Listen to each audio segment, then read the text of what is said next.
गत किछि दिन हेब लिंगराज पीएस अंचल और भुवनेश्वर सहर अन्य पुलिस स्टेशन अंचल में मोबाइल चोरी चलता 7 तारिख में लिंगराज पुलिस कर्मचारी द्वारा सकाळे पेट्रोलिंग करुवा बेले से साहेबगंज झारखंडर 3 जन अभियुक्त को काबू करते निकट 430 टंका नगद चोरी होता मोबाइल फोन को उद्धार करते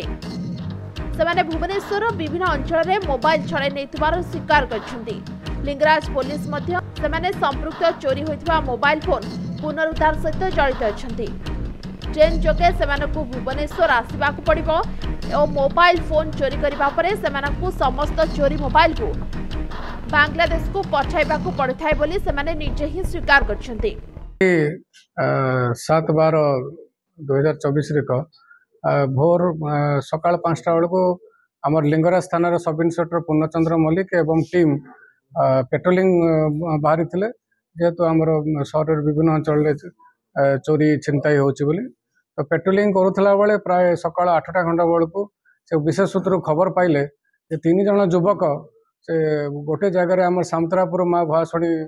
पार्क पाखे छिड़ा होकर कथबार्ता होती कि गोटे चोरी कि क्राइम करेंगे बोली जना पड़ी तो तुरंत खबर पाई सेठिक आम लिंगराज पुलिस टीम जाते गलापर से 3 जन हठात खसी जावाई उद्यम करला बेले से 3 जन को काबू करके धरले धरला से परिचय विकास शर्मा रामप्रसाद सोनी प्रदीप कुमार बोली कहले से घर 3पाट एवं जोटा कि झारखंड एरियार अच्छे से परिचय देला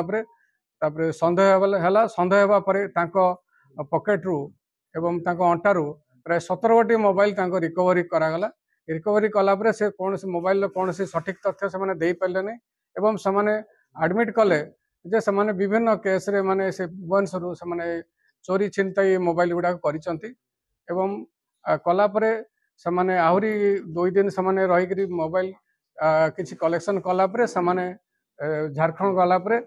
से बांग्लादेश को से मोबाइल सब चालान करते। भुवनेश्वर बिरंची नारायण साहू रिपोर्ट समय लाइव।